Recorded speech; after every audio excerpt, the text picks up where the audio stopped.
अस्सलामुअलैकुम नाजरीन, आप देख रहे हैं ड्रामा सीरियल इकबाल, जिसकी आने वाली एपिसोड बहुत होने वाली है इंटरेस्टिंग। आप देखेंगे क्या मनाहिल को दोबारा अपना पाएगा हाशिर, क्या वो दोबारा बतूल को ले आएगा अपनी ज़िंदगी में।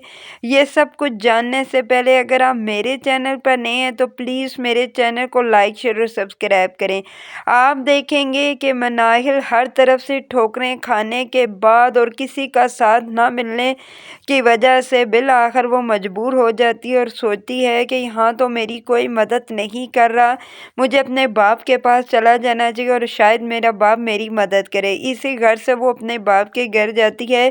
जब उसका बाप देखता है तो कहता है कि क्या बात है मनाहिल, क्या काम है, किसी काम की वजह से आई हो घर में। तो तब वो कहती है, नहीं पापा, मुझे सिर्फ आपसे एक छोटा सा काम है। मैं जानती हूँ कि आप ही सिर्फ मेरी मदद कर सकते हैं, आपके अलावा कोई भी मेरी मदद नहीं कर सकता। इसलिए आगे से उसका बाप बोलता है कि बेटा, अगर तुम किसी घर से या कोई ऐसा काम करवाने आई हो जो मेरे बगैर नहीं हो सकता तो एक बात याद रखना कि मैं तुम्हारे किसी काम नहीं आऊँगा। मैं जानता हूँ जिस मकसद के लिए तुम मुझे इस्तेमाल करना चाहती हो, मैं उस मकसद में तुम्हारा कभी भी साथ नहीं दूंगा। मैं किसी का भी घर बर्बाद नहीं करूंगा। इसीलिए मैं कह रहा हूँ कि अगर तुम वैसे ही आई हो तो बेशक तुम मेरे घर आ सकती हो, नहीं तो तुम्हारे लिए मेरे घर के दरवाजे बंद है। ये ना हो कि मैं अपने नौकरों को कहकर तुम्हें धक्के मरवा कर इस घर से निकाल दूँ। ये बात जैसे ही मनाहिल सुनती है तो उसे गुस्सा आ जाता है और वो फ़ौरन वहाँ से बात किए बगैर ही चल पड़ती है और घर अपने वापस आ जाती है। इधर आप देखेंगे कि जब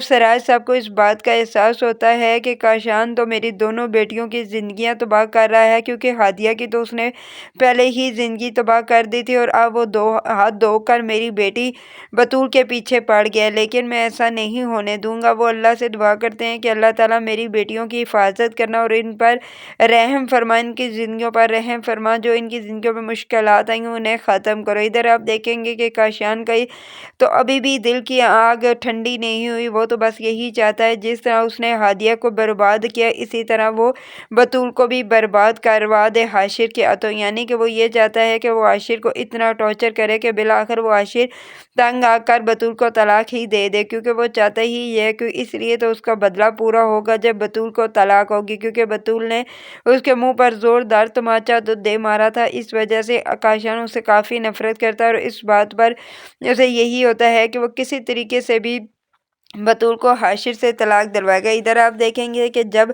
मनाहिल घर वापस आती है और उसे पता होता है कि अब इस घर में मेरा कोई मकाम नहीं है और वो जान चुकी है कि हाशिर के दिल में भी अब मेरे लिए कोई जगह नहीं है, क्योंकि जब हाशिर उसके कमरे में आता है तो वो फ़ौरन ही बोल पड़ती है कि क्या हाशिर तुम वाकई ही बतूल के पास लौट कर चले जाओगे। तो इस पर पहले तो हाशिर 2 मिनट चुप रहता है और फिर आकर बोल पड़ता है कि अगर ऐसा ही रहा तो शायद मैं बतूल के पास वापस भी चला जाऊं और बतूल को घर वापस भी ले आऊं। इस पर आगे से मनाहिल कहती है कि तुम्हें मुझसे आशिर कोई मोहब्बत नहीं है, वाकई तुमने सच कहा है कि तुम्हें बतूल से मोहब्बत है, इसीलिए तुम तो उसका हर पल में नाम लेते हो। इस पर वो कहता है कि ऐसी कोई बात नहीं थी मनाहिल, मैंने तुमसे मोहब्बत की थी, तुम्हारे सिवा मैं किसी से मोहब्बत नहीं करता था। लेकिन ये जो तुम्हारी हरकतें हैं और तुमने जो बतूल के साथ किया, ये इस बात पर मुझे मजबूर कर रहा है कि मैं बतूल को माफ़ करके इस घर में वापस ले आऊँ, क्योंकि उसका तो कोई भी कसूर नहीं है। इस पर आगे से मनाहिल कहती है कि सारा कसूर ही तो मेरा है, क्योंकि मैंने तुमसे मोहब्बत तो जो की थी। इस पर हाशिर कहता है कि मुझे नहीं पता, तुम मेरा दिमाग मत ख़राब करो, नहीं तो तुम जानती हो कि मैं कुछ ऐसा कर ना बैठूँ। इधर आप देखेंगे कि हाशिर अब बहुत ही परेशान है और मनाहिल भी बहुत ही परेशान है।